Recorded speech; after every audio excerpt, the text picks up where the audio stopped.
নায়ক নায়িকার মিলনের পূর্বে ছেলে কিংবা মেয়ে বড় হলে বিবাহ দিয়ে আমরা লাগে ঘটক। এখন আর ঘটক লাগছে না, 1500 টাকার একটা মোবাইল কিনে দিলেই ডবল ঘটকের কাজ করে। কি হ্যালো, আর মেয়ের জন্য পাত্র সবাইকে বলবো না, অধিকাংশ ব্যাস তখন ঘটক লাগবে। কেন? বহিরঙ্গ অন্তরঙ্গ, তথ্য এবং তথ্য, তত্ত্ব এবং তথ্য। কিরকম না, গুরু ছাড়া ভগবত কৃপা হয় না, ঘটক ছাড়া মিলন হয় না। তাই মানুষ ঘটক হোক আর মোবাইল ঘটক হোক, একটা ঘটক লাগে। যোগাযোগ ছাড়া মিলনটা হয় না। তো বহির্জগতে ঘটক 3 প্রকার। একটি হচ্ছে নায়ক নায়িকায় মিলন ঘটিয়ে দেয় বহিরঙ্গের ঘটক, আর একটি ভক্ত ভগবানে মিলন ঘটিয়ে দেয় গুরুদেব সদৃশ ঘটক, আর একটি রাধা গোবিন্দ মিলন ঘটিয়ে দেয় পূর্ণমাসী যোগমায়া সদৃশা ঘটক। 3খানা ঘটক। ঘটক ছাড়া ভগবত কৃপা হয় না, হবে না, হতে জানে না। ঘটক দরকার। আমি তাই বহুদিন আগে আপনাকে বলেছিলাম, রামকৃষ্ণ পরমহংসদেবকে বিবেকানন্দ বলেছিল, ঠাকুর গুরু ছাড়া কি ভগবানের কাছে যাওয়া যায় না? সত্যি যায় না। গুরু ছাড়া জগতে কিছুই হয় না। যদি বলেন গুরু লাগে না, আমি জানি গরুদের গুরু লাগে না, কিন্তু মানুষের গুরু লাগে। যারা মানুষ তাদের গুরু লাগে, কিন্তু গরুর গুরু লাগে না। এটাই ঘটনা। কেন? লেখাপড়া শিখতে গেলেও গুরু দরকার, রান্না শিখতে গেলেও গুরু দরকার, কে ইঞ্জিনিয়ার শিখতে গেলেও গুরু দরকার, ডাক্তারি শিখতে গেলেও গুরু দরকার। গুরু ছাড়া আপনি কিছুতেই যেতে পারবেন না আস্তে আস্তে। তাই রামকৃষ্ণ পরমহংসদেব বলেছিল, বিলে বিবেককে বিলে বলে ডাকতো। তুই গুরু ছাড়া ভগবানের কাছে যেতে চাস, দেখ তো গঙ্গা দিয়ে কি যাচ্ছে? বলে ছোট একটা এই বড় একটা স্টিমার যাচ্ছে, ওর পিছনে কি যাচ্ছে? ছোট একটা নৌকা যাচ্ছে।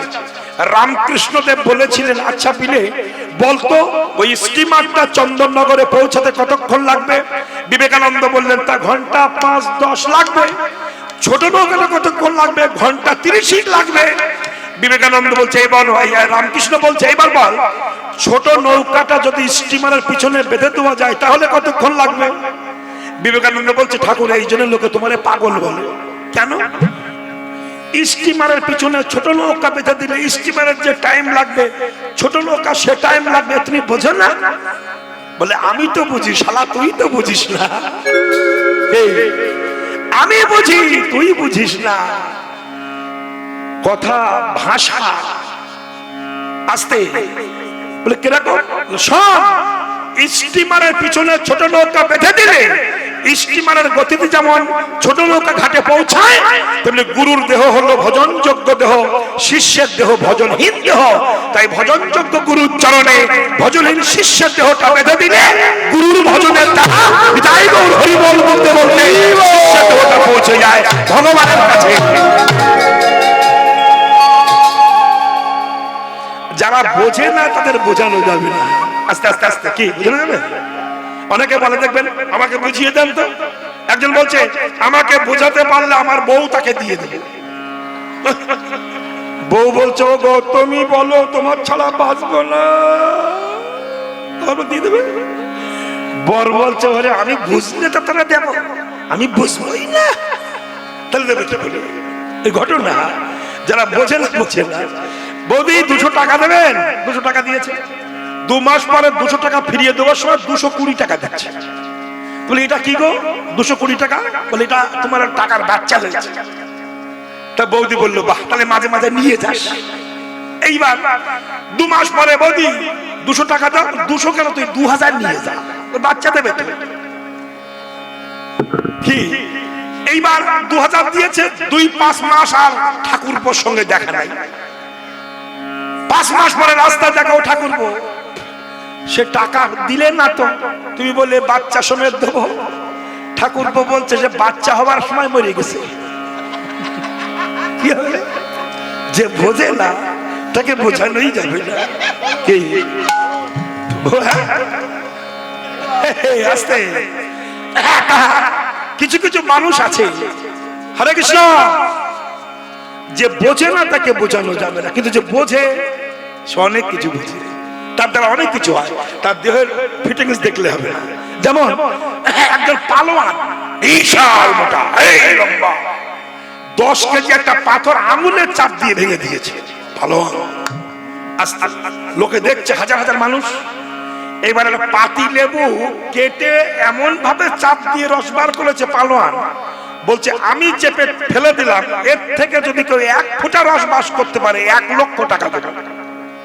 বহু পালোয়ান গিয়ে চেষ্টা, একটু রস নাই, লিকলিকে একজন গেছে যে চাপ দিয়ে 1 ফোঁটা না 5 ফোঁটা রস বার করেছে। পালোয়ান বলছে, ভাই তুমি কি করো গো? বলছে আমি ঝালমুড়ি বিক্রি করি। সব সময় টিভি তো আমি যা টিপে ছেড়ে দিই ও মালা থাকে লাগে ঘটনা পথে জগতে নিয়মটা হলো কঠিন। যে বোঝে না সে বোঝে, যে বোঝে সে বোঝে।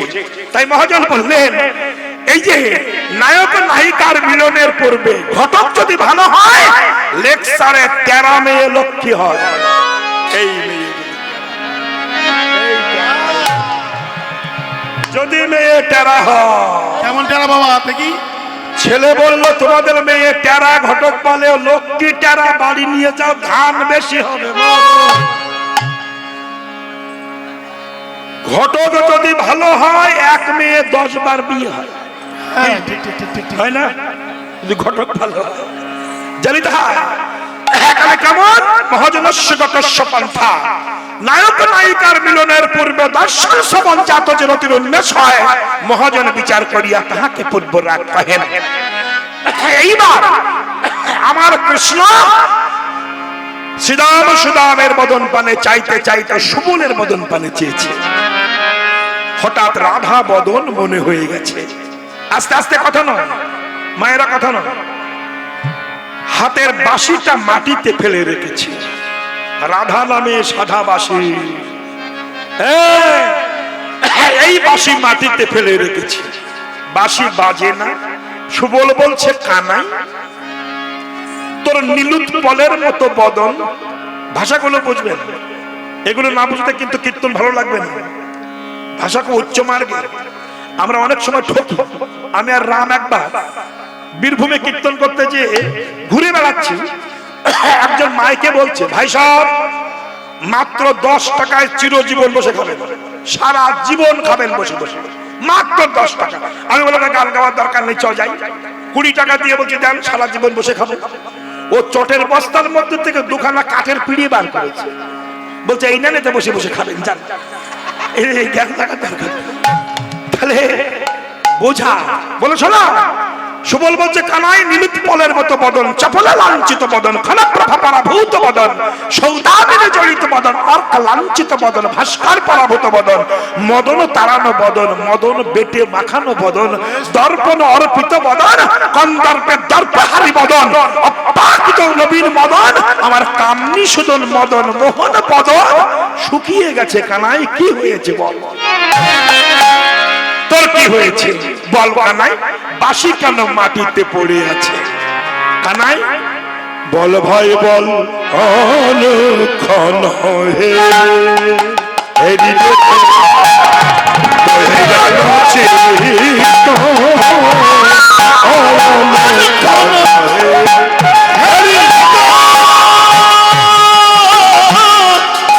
আলোচিত তোহে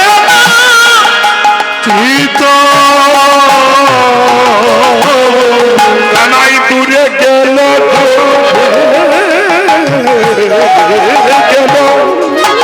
দূরে গেল মুরলী,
লোটাচ্ছে।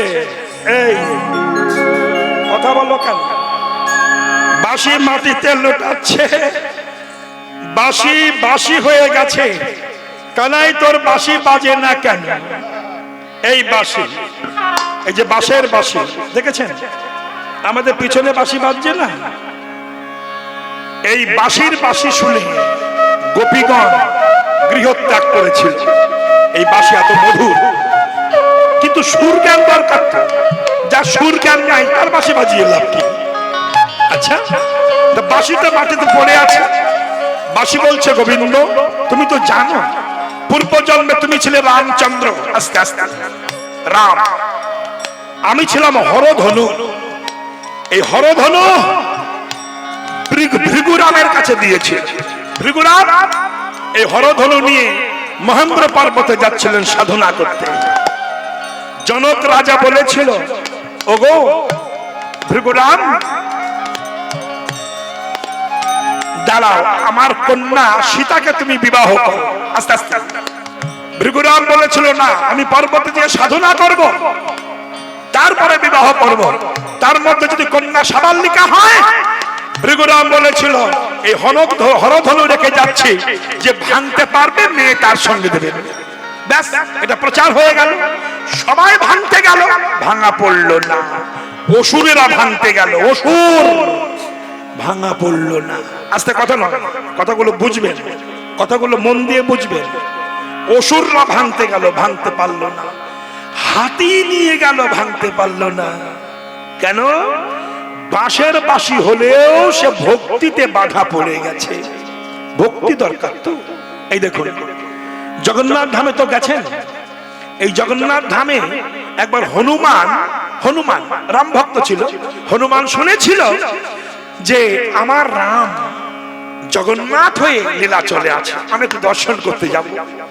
তাই রাম দর্শন করবার জন্য হনুমান প্রত্যেক দিন মূল গেট মানে সম্মুখের গেটে এসে বসে থাকতো, চোখ দিয়ে গড় গড় করে জল পড়তো আর বলতে, হে জগন্নাথ তুমি একটু দেখা দেবে না? হে রাম তুমি নাকি জগন্নাথ হচ্ছে, দেখা দেবে না? একটু দেখা দাও না গো, একটু দেখা দাও না। হনুমান বনের পশু, সে রাম রাম রাম রাম করতে করতে পাগল হয়ে গেছে। কিন্তু আমার মতো পশু, বনের পশু রাম শুনে কাঁদে, নাম শুনে কাঁদে, রাম রাম বলে। কিন্তু আমার মতো পশু রাম নাম শুনলে লোক গায়ে জ্বালা উঠে যায়, রাম নাম শুনতে পারি না। তাহলে আমি কত বড় পশু যে আমার ব্যবহারে পশু পর্যন্ত লজ্জা পায়। বনের পশু রাম গুণগান গায়, আর আমার মতো পশু রাম শুনলে আগুন ধরে গায়। আমার মতো পশু আর জগতেতে নাই। কতটা হয়েছিল তাই। ডাক দিলেন, আসতে মা। রামচন্দ্র জগন্নাথ হয়ে সুদর্শন চক্রে বলল, সুদর্শন তুমি যাও, আমার পরম ভক্ত হনুমান বসে আছে, বিরাট শক্তি তার, নইলে চূর্ণ করে দেবে এই লীলাচল ধাম। তুমি আনো, বহু পরাক্রমতার। সুদর্শনের হলো অহংকার।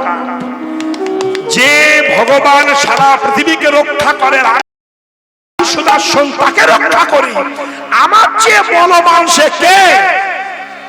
সুদর্শন যে দেখছেন একটা হনুমান বনের পশু, জগন্নাথ হা জগন্নাথ হা জগন্নাথ হা জগন্নাথ বলে কাঁদছেন। আস্তে আস্তে আস্তে বুঝুন, সেই হনুমান বসে বসে কাঁদছেন। সুদর্শন চক্র এসে বলল, তোমাকে জগন্নাথ ডেকেছে। হনুমান শুনে আনন্দে যাচ্ছেন। আর সুদর্শন ভাবলো, আমি হনুমানকে ঢুকতে দেবো না, দেখি ওর কেমন বল। আমি একটা সুদর্শন চারটে হয়ে চারখানা গেটে এমন ভাবে ঘুরবো, হনুমান গেলে চূর্ণ বিচূর্ণ হয়ে যাবে, টুকরো বিটুকরো হয়ে যাবে। চারটে গেটে বিরাট সুদর্শন চক্র ঘুরছে। হনুমান যে দেখতে সুদর্শন আমাকে যেতে দিচ্ছে না। হনুমান বলল, হে রাম রঘুপতি রাঘব, কৃপা করে তোমার ভক্তকে। হনুমানের চারখানা হাত হলো, চারটে হাত দিয়ে চারখানা সুদর্শন চক্র অমনি আটকে ধরলো। ধরে সুদর্শন ধরে হনুমান জগন্নাথের পায়ে ফেলে দিয়ে বলল, প্রভু তোমার কাছে আসতে বাদী হয়েছিল এই সুদর্শন, এই নাও তোমার চরণে দিলাম, আমাকে তোমার কাছে আসা পৃথিবীর কেউ বাদী হতে পারবে না। যতই রামের বাদী হোক, রামের ভক্তরা যাবে আর রাম সাকসেসফুল হবে, বিন্দুমাত্র সন্দেহ নাই। হনুমান তাই করেছে, অহংকার হয়েছে। জগন্নাথ বলল, সুদর্শন তোমার অহংকার, আজ থেকে তুমি দণ্ড হয়ে থাকো। দণ্ড হয়েছিল। জানেন, পশুতে অনেক কিছু করে, আমরা কি করেছি? রাত 12টায় রামচন্দ্র ভাবছেন যে হনুমান বানরি পাথর ফেলে দেয় জলে, আর পাথর ভাসে। আমি রাম হয়ে ভগবান হয়ে তো পাথর ভাসিয়ে দেখলাম না, আমি একটু ভাসাবো। রাত 12টায় গেছে, মনে মনে ভাবছে রাত 12টায় কেন যাচ্ছে? যদি না ভেসে ওটা একটা সেন্টিমেন্টের ব্যাপার, যদি লোকে দেখে। তাই রাত 12টায় যে একটা 500 গ্রাম পাথর ভালো করে মুছে জলে ফেলে দিয়েছে, গড়গড় করে ডুবে গেছে। রামচন্দ্র চতুর্দিকে তাকাচ্ছে, কেউ দেখলো না তো। আবার একটা পাথর ফেলে দিয়েছে, আবার ডুবে গেছে। হনুমান গাছের ডালে বসে হাত তালি দিচ্ছে, জয় রাম জয় রাম। রাম বলছে, হনুমান তুমি দেখেছো? হনুমান বলছে, প্রভু তোমার লীলা আমি দেখবো না তা কি হয়? রাম বলছে, হনুমান বলো তো, তোমরা ভাসিয়ে দিলে, ফেলে দিলে ভেসে থাকলো, আমি ফেলে দিলাম ডুবে গেল কেন? তখন হনুমান বলেছিল, প্রভু কেন জানো? আমরা যখন ফেলেছিলাম হারাম বলে কেঁদেছিলাম, আর সেই জলটা হাত দিয়ে মুছেছিলাম, সেই প্রেমের জল হাতে লেগেছিল, সেটা নৌকা হয়ে গিয়েছিল। সেই নৌকার উপরে পাথর ছিল, ভক্তির নৌকারে পাথর ছিল বলেই পাথরটা ডোবেনি। তুমি ফেলেছ বটে, কিন্তু হারাম বলে তো কাঁদনি। আর একটা তত্ত্ব বলি, শোনো। কি? শোনো, এ জগতে মানুষ যাকে ফেলে দেয় সে ভেসে থাকতে পারে, কিন্তু ভগবান যাকে ফেলে দেয় সে জন্মের মতো তলিয়েই যায়, সে ভেসে থাকতে পারে না। জানো, ভগবান, মানুষ তোমাকে ভালোবাসে, পশু তোমাকে ভালোবাসে, তুমি ভালোবাসার মূল্য দিতে জানো না। জানো, আস্তে রামচন্দ্র যখন সুরজ নদীতে আস্তে আস্তে স্নান করতে গেছে, নিজে হাতের তীরটা মাটিতে পুঁতে রেখে দিয়েছে। স্নান করে এসে স্নান করে এসে তীরটা যখন টেনে তুলেছে, রক্ত ভেসে যাচ্ছে। দেখা একটা ব্যাঙ বিধে আছে তীরের মধ্যে, ব্যাঙ বিধে ঢুকে আছে। তার রাম ব্যাঙকে জিজ্ঞাসা করছে, ব্যাঙ তুমি আমার তীরে বিধেছো, ওই আত্মনাদ করলে না তো, ডাকলে না তো? সাপে যখন ধরে তুমি গোগর গো করে ডাকো, আর তোমার বুকে তীর ঢুকলো, তুমি ডাকলে না। তখন ব্যাঙ কথা বলছে, প্রভু সাপ যখন ধরে তখন আমি তোমাকে ডাকি, হে রাম তুমি রক্ষা করো, রাম রক্ষা করো। তুমি বলো, যাকে রক্ষা করো বলে ডাকি, সেই রক্ষা কর্তা যদি মারে আমি কাকে ডাকবো বলতে পারো? তাই নীরবে সহ্য করছি। জানো, তোমাকে যারা ভজন করে, তোমার ছাড়া কেউ জানে না, তুমি তাদের বুকের ভিতরের বেদনা জানো না। ভগবান বলছে, জানো ব্যাং, আমি কি করি জানো? বাসন যখন নোংরা হয়, থালা বাসন যেমন জল দিয়ে ধুয়ে দেয়, তেমনি ভক্তের হৃদয়ে নোংরা থাকে, তো তাই চোখের জল ফেলে আমি ধুয়ে পরিষ্কার করে ছেলেকে নিয়েছি। জানো, আমি কাঁদাতে বড় ভালোবাসি। যে কাঁদে তার আমার কাছে আসতে হয় না, আমি তার কাছে চলে যাই। এই জন্য বলেছিল, এ জীবনে ব্যথা ছাড়া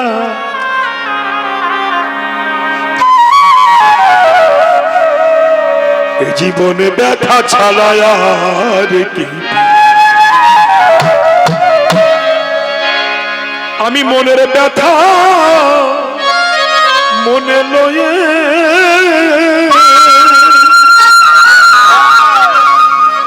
আমি মনের ব্যথা মনে লয়ে সারা জীবন কাঁদিয়া গেলাম।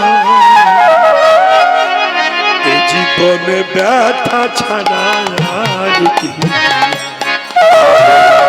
এ জীবনে ব্যথা ছাড়া আর কি পেলাম আমি, এ জীবনে ব্যথা ছাড়া আর কি পেলাম। যাদের আশায় ভালোবাসা বেঁধেছিলাম মনে, তারাই মিলে অকারণে ব্যথা দিল প্রাণে। এই যে মা সকল, অনেক ভক্ত এখানে বসেছেন, আমি সবার দিকে তাকিয়ে কথাটা বলছি। বুকে হাত দিয়ে বলুন তো, যারা বাড়ি গাড়ি বেঁধেছে, যারা ব্যাংক ব্যালেন্স করেছেন, ছেলে মেয়ের জন্য সারা জীবন করলেন, বলুন তো তাদের কাছে কতটুকু ভালোবাসা পেয়েছেন? পয়সা থাকলে বৃদ্ধাশ্রম, আর নইলে সাইটের ঘরে ফেলে রাখবে, কেউ দেখবে না। কিন্তু যারা কৃষ্ণ ভক্ত, গুরুদেব হয়েছে, বৈষ্ণব হয়েছে, তাদের ভক্তরা তাদের পায়খানা নিজ হাতে পরিষ্কার করে দিচ্ছে, জানো, তাদের কোনো অভাব থাকে না। কিন্তু সেই বাবা মা গুলো ঘরের বারান্দায় ছেলে বৌমা নির্যাতনায় চোখের জল ভাসিয়ে ভগবানকে বলে, ভগবান, যাদের আশায় ভালোবাসা বেঁধেছিলাম মনে, তারাই মিলে অকারণে ব্যথা দিল প্রাণে। সত্যি তো, আমি রাধাপদ ঘোষ সারাটা জীবন গান করছি, করতে করতে আমার ৭৪ বছর বয়স হলো। এক দুদিন নয়, ৭৪ বছরের কীর্তনী আমি। আমার মতো বয়সের কীর্তনী এখন উপস্থিত কেউ নাই, আমি করছি, এখনো ৩০ বছর করবো। হ্যাঁ, আমার এখন দাপট কম নাই, সেঞ্চুরি এখনো করবো। কেন করব? যদি আপনাদের চরণ ধুলির কৃপা থাকে, আমার কৃপা নয়। মনে বড় আশা, সারাটা জীবন কীর্তন করলাম, কীর্তনের মধ্যে থেকে রস আমি আস্বাদন করতে পারলাম না। তাই ভগবানের কাছে কামনা করি, হে ভগবান, তুমি আর একবার জন্ম দিও, যেন আমি আবার প্রাণ ভরে রাধা কৃষ্ণ গুণগান গাইতে পারি। আমি ভাবি, সারা জীবন কিন্তু পয়সা আয় করলাম, গাড়ি বাড়ি করলাম, সংসারে পেলাম কি? 1 মাস পরে যখন বাড়ি যায়, বাড়ির মানুষগুলো আমাকে চেক করে না আমি কেমন আছি, আমার ব্যাগগুলো চেক করে কত টাকা এনেছে। যদি অনেক বেশি টাকা পায় একটু হাসি মুখে কথা কয়, যদি টাকা না পায়, এতদিন ছেলে কোথায়, এই টাকা এনেছো, কথার কথা আমার দিয়ে বলছে। সারাটা জীবন তিলে তিলে খেটেছি। বাবা হেঁটে হেঁটে অফিসে যায়, ছেলে বলছে বাবা তো মোটর সাইকেল দেবে, বাবা হেঁটে যায় আর ছেলেকে মোটর সাইকেল কিনে দেয়। বাবা টিফিনের খাওয়া খায় না, ছেলেকে ঘড়ি কিনে দেয়। আর সেই ছেলে কাছে পরিণামে আঘাত খেতে হয়। তখন বসে বসে সে বাবা কাঁদে আর বলে, এ জীবনে ভালোবাসা, যাদের আশায় ভালোবাসা বেঁধেছিলাম মনে, তারাই মিলে অকারণে ব্যথা দিল প্রাণে। আমি অমৃত ভেবে বিষের ভাণ্ড,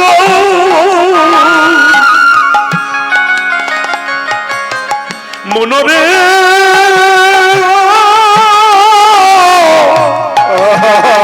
ওরে পাগল মনরে, আমি অমৃত ভেবে বিষের ভাণ্ড বুকে ধরেছিলাম, জীবনে ব্যথা ছাড়া আর কি পেলাম আমি, জীবনে ব্যথা ছাড়া আর কি পেলাম। যাদের আমি আপন ভাবি তারা ভাবে পর, আপন বলতে কৃষ্ণ চরণ, তাহার চরণ ধর। ওরে পোড়া মন রে আমার, যাদের আমি আপন ভাবি তারা ভাবে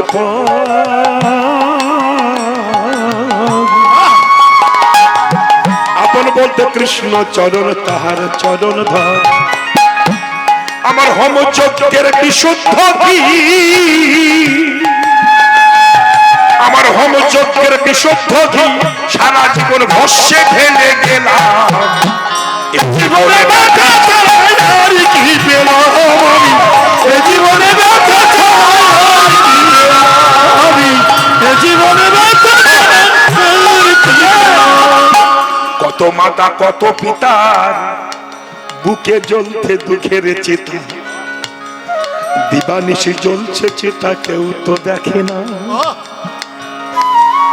কত মাতা কত পিতার বুকের মধ্যে দুঃখের চিতা, দিবানিশি চলছে চিতা, কেউ তো দেখে না।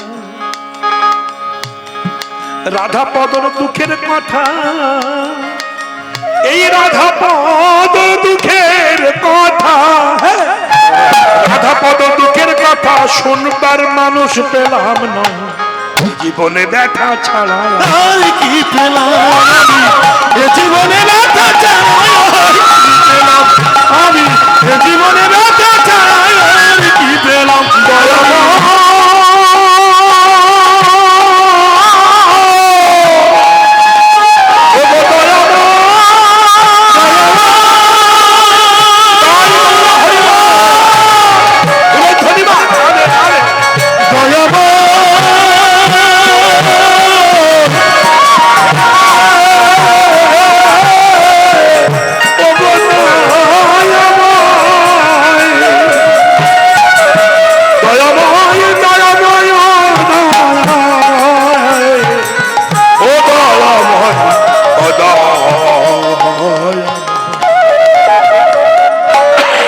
কথা দিয়েছিল মায়েরা, আস্তে আস্তে যখন অসুরেরা ভাঙতে গেল, ধনু ভাঙা পড়লো না, রামচন্দ্র গিয়েছিল, বলছিলাম বাসি ভাঙতে গেল রাম, তখন ধনুক বললো, হে রাম, আমি তোমার হাতে উঠবো, ভাঙা পড়বো, কিন্তু কথা দাও জীবনে হাত ছাড়া করবে না।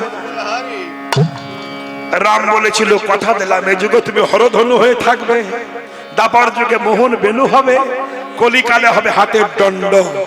সেই বাসি, সেই বাসি বাজছে না, তাই সুবল বলছে, কানাই কি হয়েছে বল না। অনুক্ষণে হেরিত হে অনুচিত, দূরে গেল মরণে আলাকনকিত, মরমনা কহ কাহে পারন সাংঘাতি, তুহা মুখ হেরি জল তৌ মুজ ছাতি, মরকত জিনিয়া যে কলে বড় কাতি, শোয়াব ঝা মরক বলাই ভাতি, শোনাইতেই ছিল সহচর বাণী, সরি নিঃশ্বাস নয় পানি, দূর অবগাহ মরম বিলাস, সমঝিয়ে কহায় গেল শ্যামদাস।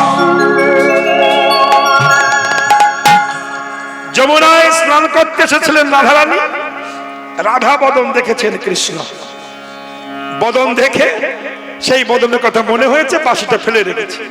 তা সুবলকে বলতে, সুবল আমি দেখেছি একজনকে, তো রাধা বদন দেখেছি বললে মিটে যায় নাকি? না, সাটে সাটে বলছে, কেন? বুঝিবে রসিক জনা, না বুঝিবে মূঢ়। রাধা বদন দেখেছে বললে হয়, তা বলছে না। কি বলছে দেখো, সুবল শোন, কাকে দেখলাম জানিস কি?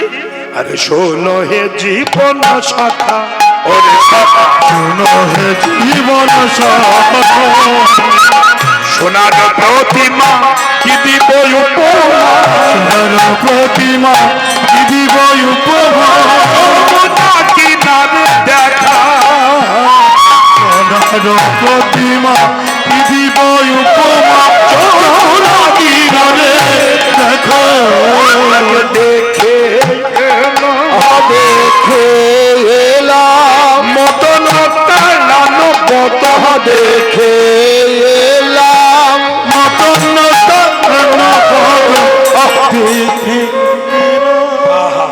আস্তে আস্তে আস্তে দেখলাম স্বর্ণ প্রতিমা। রহানিকে দেখে বলছি, বৈষ্ণব পদাবলী পদ, এ হচ্ছে কীর্তন, চাঁদ কীর্তন।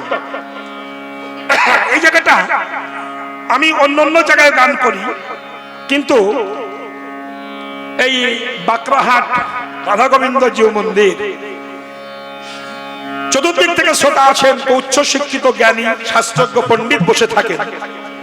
আমি কিছু কিছু শাস্ত্রের কথা বলি, কিছু মহাজনী পদ গাই। কীর্তন যে পদ, কেন?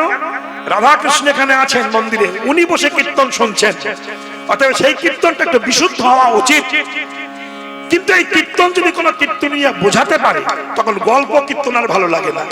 শুনুন গানটা কি বলছেন, শুনে হে জীবন সখা, সোনার প্রতিমা কি দিব উপমা, যমুনা কিনারে দেখা। রাধাকে দেখেছে, সাথে সাথে বলছে দেখুন স্বর্ণ প্রতিমা দাঁড়িয়ে আছে, কেন? আমার মনে হয়, কৃষ্ণ বলছে সুবলকে, মনে হয় ওই প্রতিমাকে প্রতিষ্ঠান করেছিল সে পূজারী, হয়তো মারা গেছে, তাই ব্রজবাসীরা যমুনায় ফেলে দিয়েছে, যমুনা উত্তাল তরঙ্গে ওই প্রতিমা তুলে দিয়েছে। সেই প্রতিমা আমাকে ডেকে বলছে, কৃষ্ণ আমার পূজারী জোটে না। রাহারনি কথা বলছে, তুমি আমায় নিয়ে যাও, তোমার হৃদয় মন্দির আমাকে প্রতিষ্ঠান করো, করে পঞ্চদলী নীল পদ্ম সপে দিয়ে তুমি পূজারি হয়ে পূজা করো, পূজা করো সামনা করে পূজারি হয়ে পূজা করো, সামনা করো পূজারি হয়ে পূজা করো। আস্তে আস্তে আস্তে সুবলপুর। তারপরে কি দেখলি? এই নাচবো আমার দিকে তারপর দেখলাম দুখানা পা। জীবনে বহু পা দেখেছি, মেয়েদের পা দেখলাম। পঙ্কজ যিনি চরণ দুখানি, পঙ্কজ যিনি চরণ দুখানি। বলুন তো পঙ্কজ মানে কি? পঙ্কজ পদ্ম, পদ্ম। রাধার পাকে কৃষ্ণ বর্ণনা করছেন, পঙ্কজ যিনি চরণ দুখানি, পঙ্কজ যিনি চরণ দুখানি, চাবক রঞ্জিত তার। পঙ্কজ যিনি চরণ দুখানি, চাবক রঞ্জিত তার। চাবক মানে কি? বলুন চাবক মানে আলতা, মেয়েদের পায়াকে পড়তো। এখন তো আলতা নাই, নোক আছে, নোক আছে না? আমি তো অনেক বাড়ি খাই, মেয়েরা আমাকে খাওয়া, তা যখন দেয় ভাত দেখি চল বাবা রে, দুই হাতে নোক, পায়ে নোক, ওর পাশে সই কি করতে কি ছিঁড়ে ছিঁড়ে ছুটে যাবে, আশ্চর্য হয়ে যায়। মানে এটা কি? কিন্তু ওটা নিয়ম ছিল না। নিয়ম হচ্ছে মেয়েদের পায়ে যদি আলতা দেওয়া হয়, সে পা যতই খারাপ হোক দেখতে সুন্দর লাগে। তাই রাধার পায়ে আলতা দেওয়া, তাই বলছে পঙ্কজ যিনি চরণ দুখানি, পঙ্কজ যিনি চরণ দুখানি, চাবক রঞ্জিত তার। পঙ্কজ যিনি চরণ দুখানি, চাবক রঞ্জিত তার। চাবক পাবক হইয়া দহিছে, চাবক পাবক হইয়া দহিছে, জীব পরাণ যায়। আরে চাবক পাবক হইয়া দহিছে, জীব পরাণ যায়। পাবক মানে আগুন, দহিছে মানে পোড়াচ্ছে, ছারখার করে দিচ্ছে। সুবল বলছে আর কি দেখলি? বাবা দেখলাম তার মুখখানা। আহারে, মুখের দিকে তাকিয়ে দেখলাম কি সুধা করো যিনি সম্মুখ লাবণ, সুধা করো যিনি সম্মুখ লাবণ,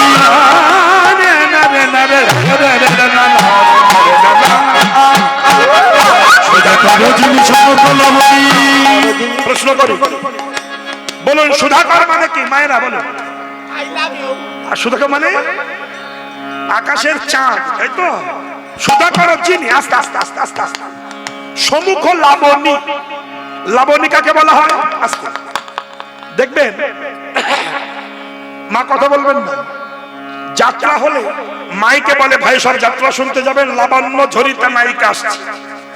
গিয়ে দেখুন গ্রিং রুমে বেগুন পোড়ার মতো মুখ, তাতে সব ফেয়ার আল্লাহ দিচ্ছে। কিন্তু মাগো, মুখ যদি তুবড়ে যায়, যতই ফেরেশ ওয়াশ করো, কাজ হবে কি? এখন যদি 80 বছরের বুড়ি এইসব কাটা মাল পরে, এখানে রং লাগিয়ে ছুরি হয়, সে বুড়ি কি কোনোদিন ছুরি হতে পারবে? তাহলে দেহটা, যৌবনটা এতদিন শিয়াল কুকুরে খেয়েছে, এখন চ্যাংলামি না করে বৃদ্ধ বয়সটাই দেহটা গোবিন্দ চরণে দিয়ে দাও। আর কেন অসভ্যতা করছো? অনেক তো করলে, অনেক তো লীলা খেলা হলো, কেউ না জানে, তুমি জানো আর আমি তো জানি। এই মা লাগছে। শোনো, তাহলে কি হলো?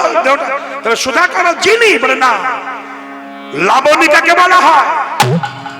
আস্তে 60 ফোঁটা রক্ত বিয়ান করলে 1 ফোঁটা শক্তিবিন্দু তৈরি হয়। 60 ফোঁটা শক্তিবিন্দু বিয়ান করলে একটা অজ তৈরি হয়, 1 ফোঁটা, যেটা হাড়ের মধ্যে থাকে। 60 ফোঁটা অজ বিয়ান করলে 1 ফোঁটা মোর্চা তৈরি হয়। আর 60 ফোঁটা মোর্চা বিয়ান করলে 1 ফোঁটা লাবণ্য তৈরি হয়। আর 60 ফোঁটা লাবণ্য বিয়ান করলে সে লাবণ্যময় আর লাবণ্যময়ী বলা হয়। বিবেকানন্দকে লাবণ্যময় বলা যেত। আর কৃষ্ণ বলছেন রাধারানীকে, সুধা করো যিনি সম্মুখ লাবণ, সুধা করো যিনি সম্মুখ লাবণ, কুল করেছে আলো। সুধা করো যিনি সম্মুখ লাবণ, কুল করেছে আলো। আচ্ছা আপনারা বলুন তো, আপনারা আমার গান 30 বছর ধরে শুনছেন, 25 তো হবে নাকি? বেশি হবে না? তো বলুন তো গতবার তুলনায় এবার কি আমি পরিষ্কার হয়েছে না কালো হয়ে গেছে? একটু কালো কালো লাগছে, পরিষ্কার? হ্যাঁ পরিষ্কার। ধরা পড়ে গেছে বিজ্ঞান। নীলবর্ণ পরিষ্কার হয়ে গেছে বাবা। কেন হলাম? এই যে আমি না, কৃষ্ণ বলছে সুধা করো যিনি সম্মুখ লাবণী দুকুল করে জানো, আমি কালো ছিলাম পরিষ্কার হলাম। কেন? ওরে স্বরূপ মাধুরী নয়নে নেহেরি,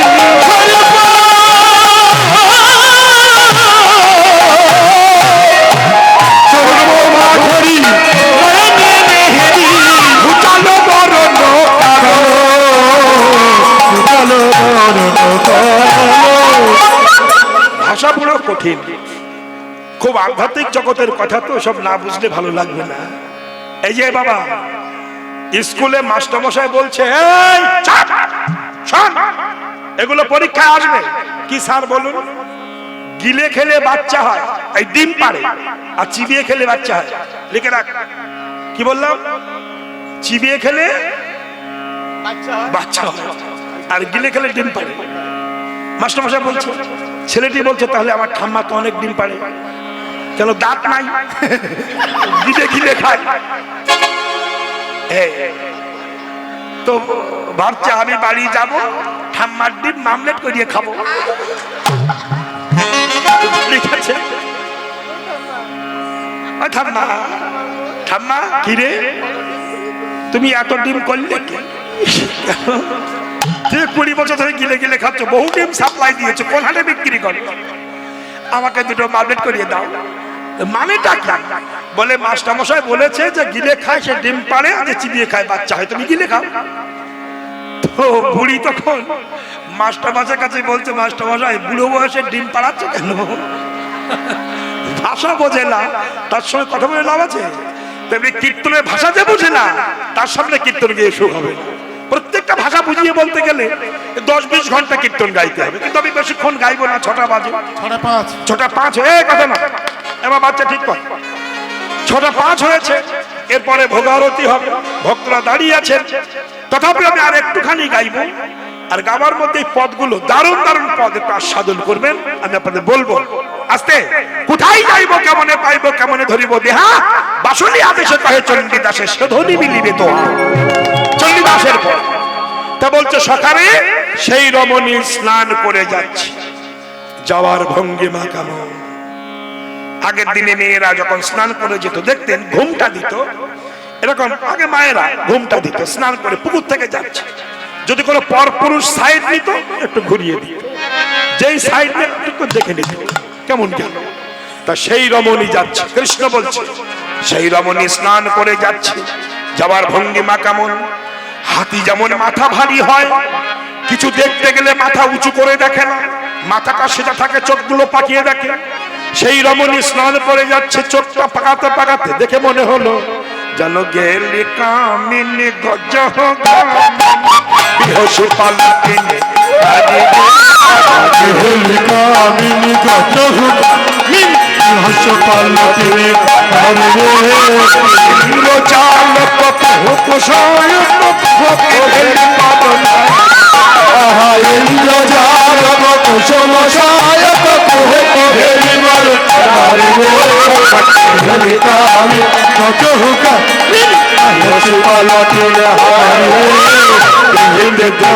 চলে গেল আমার পানে ছইতে ছইতে দেখতে দেখতে চলে গেল আমার পানে চাইতে চাইতে চলে গেল। আমি দূর থেকে দেখছি, তারপরে কি করে, ওমা সেই মেয়েটা একটু দূরে, যে এই নাচবো আমার দিকে তাকা, মর তোর কি কারো আসার কথা আছে নাকি? ও ঠিক মানে খুঁজে নেবে, বসবো। এই দেখো, তা সেই রমণী যাচ্ছে স্নান করে। এবার আমি দেখছি সে কি করে। সে রমণী কি করলো, একটা আঁচল নামিয়ে নিল, আস্তে আস্তে নামিয়ে নিয়ে আঁচলটা নিংড়ে নিল, নিংড়ে নিয়ে ঝেড়ে নিল, স্নান করে। এটা কিন্তু নাইটি স্নান না, শাড়ি স্নান। নাইটি বললে আমি বলতে পারবো না। ঝেড়ে নিয়েছে, নিয়ে দেখি পাক দেয়। আমি ভাবি পাক দেয় কেন, মেয়েরা শাড়ি পাক দেয়। আমি ভাবি পাক দেয় না, মারে ডাক দেয়, এত বুঝি দেয়। পরে দেখি তা নয়, তা নয়, ছেড়ে নিল, এটা করেছিল। আবার এখান থেকে উল্টে ছাড়লো, দেখে মনে হলো চুল ঝেড়ে গেল না, চুল ঝাড়া ছলনা মনে ছিল বাসনা। চুল ঝাড়ার নাম করে আমার মধ্যে রস কষ যা ছিল সব ঝেড়ে নিয়ে চলে গেল। আর বলতে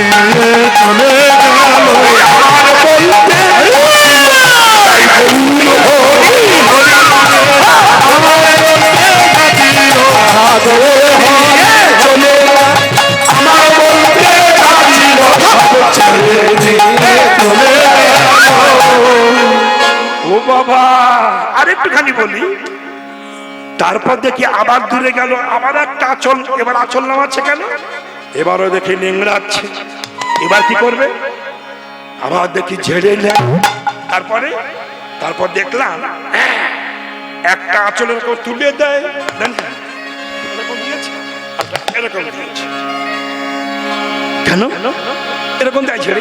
উরহি অঞ্চল ঝাপি চঞ্চল আধো পায় ধর। উরহি অঞ্চল ঝাপি চঞ্চল আধো পায় ধর। হে রে পবন পরা ভাবে সারা প্রধান জন বেকত আওয়াজ শুনে। এলো মৈথিলি ভাষা, ব্রজবলি ভাষার পর। উরহি অঞ্চল ঝাপি চঞ্চল আধো পায় ধর। হে রে পবন পরা ভাবে সারা প্রধানের জন্য বেকত হলো সুমেরু। আমি দেখলাম সুমেরু মানে পাহাড়ের চূড়া প্রকাশ পেয়ে গেছে। যাই হোক মা, আজ কৃষ্ণ কনক শম্ভের পূজা করবে। পূজারী হয়ে রাহানের হৃদয় মন্দিরে বসে পূজা করবে। সেই পূজা করতে গেলে দান দক্ষিণা লাগবে। তাই আপনাদের চরণে প্রণাম। আমার বলা উচিত ছিল আর একটু আগে, খেয়াল ছিল না। শ্রদ্ধেয় কর্তৃপক্ষ এখানে খুব ভালো হরিবাসর প্রত্যেক বছর হয়, রুচিসম্মত হয় এবং বৈষ্ণব সম্মতে হয়।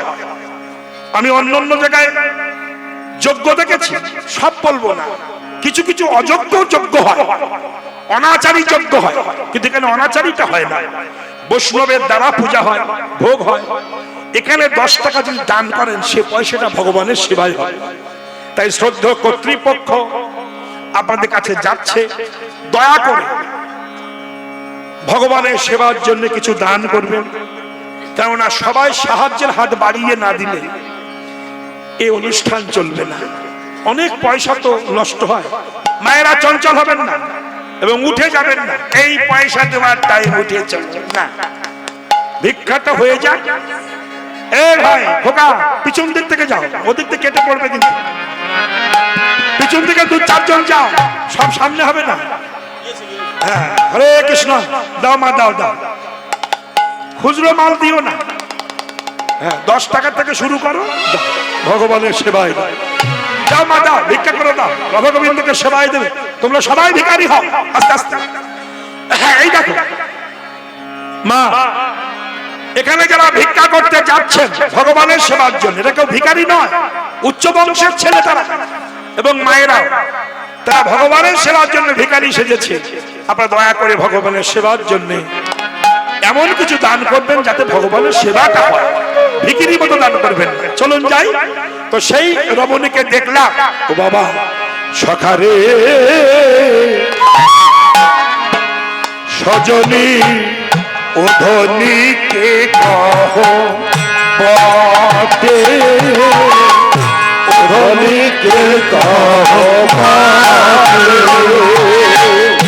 সজনী ওধনীকে কহ গোরচনা গরি নবীনা কিশোরী।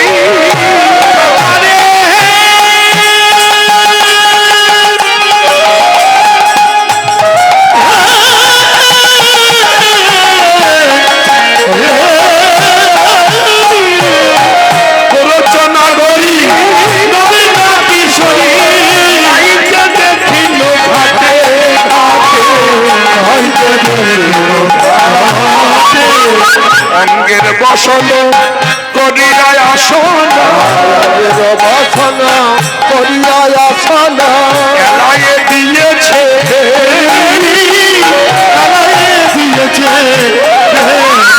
ওই উচ্চ উচ্চ মূলে হে ভারত উচ্চ মূলে ভারত সুনের শেখা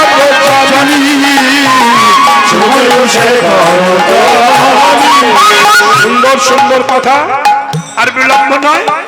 সুবলার কৃষ্ণ কথা বলছেন এমন সময় সুবলে না গড়ে কহিছে কথা বলে না ঘরে কইছে কথা শাখা সুন্দরী আসলো শাখা সুন্দরী আসিল তথা বলে কি কথা কহিছ না গড় শোনে কি কথা কইছ না ঘরে চলে কহিতে কহিতে কাজ ছোটা কইতে ভাবিছ কেনে বলো শান কি হয়েছে বলো কি হয়েছে একবার খুলে বলো আমার কাছে বলো কি হয়েছে বলে বলে আমার কাছে বলো কি হয়েছে একবার খুলে বলো আমার কাছে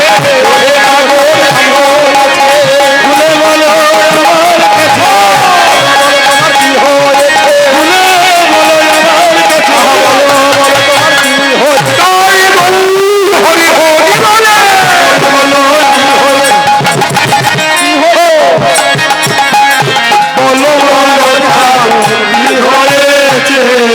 শুনিয়া সুবল কহে ভাষা ধীবরে ঘেরিল মিনের বাসা শুনি তো তুমি ধরায় পানি এ যদি নন্দন কহে যায় শ্যামনগর তুমি রাধা বদন দেখবার জন্য চঞ্চল হয়েছে তো আমি রাহানিকে এনে তোমার সঙ্গে মিলন ঘটিয়ে দিই। আর বিলম্ব নয় এইবার বিশাখা চললেন কোথায় মাধবী কুঞ্জে রাখিয়াছেন দুধে রাখিয়াছ কুঞ্জে রাখিয়াছেন দুধে রাখিয়াছ দুটি চলিল রায়ের ধাম দুটি চলিল রায়ের ধাম তুই চলে যাই কোথায় ওগো রাধার কাছে যাইয়া বলে তার কাছে যাইয়া বলতে যাই দেখে তুমি পরানো গে তুমি পড়ানো গে বৃন্দাবন বিলাসিনী রাধা রানী কি শ্যাম সুন্দর কি ধরি দেবেন এইবার রাধা রানী সখীর সঙ্গে মাধবী কুঞ্জে চলছেন মিলন হবে সখী সঙ্গে বিনোদিনী নাচিয়া চলে বিনোদিনী নাচিয়া চলিল সখী সঙ্গে বিনোদিনী নাচিয়া চলে বিনোদিনী নাচিয়া চলিল মাধবী কুঞ্জেতে রাধা এসে দাঁড়াইল মাধবী কুঞ্জে রাধা এসে দাঁড়াইল মাধবী কুঞ্জেতে রাধা এসে দাঁড়াইল মাধবী কুঞ্জে তারা এসে দাঁড়াইল এবার হাসি হাসি কালো শশী হৃদয়ে ধরল আদি কালো কুচি হৃদয়ে ধরিল রাধা কৃষ্ণের মিলন হলো হরি হরি বল কৃষ্ণ মিলন হলো হরি হরি বল কৃষ্ণের মিলন হলো হরি হরি বল কৃষ্ণ হলো হরি হরিবাল গোবিন্দ লীলা এইখানে রহিল ধ্বনি করো সবে হরি হরি বল ধরি করো চলে হরি হরিবাল ধ্বনি করো সবে হরি হরি বল ধরি করো চলে হরি হরিবাল রাধে রাধে গোবিন্দ জয় জয় রাধে রাধে গোবিন্দ জয় জয় রাধে রাধা রাধে রাধা গোবিন্দ জয় রাধে রাধে রাধা গোবিন্দ জয় জয় রাধে রাধা গোবিন্দ জয় জয় হে রাধা গোবিন্দ জয় জয় জয় রাধে রাধা গোবিন্দ জয় জয়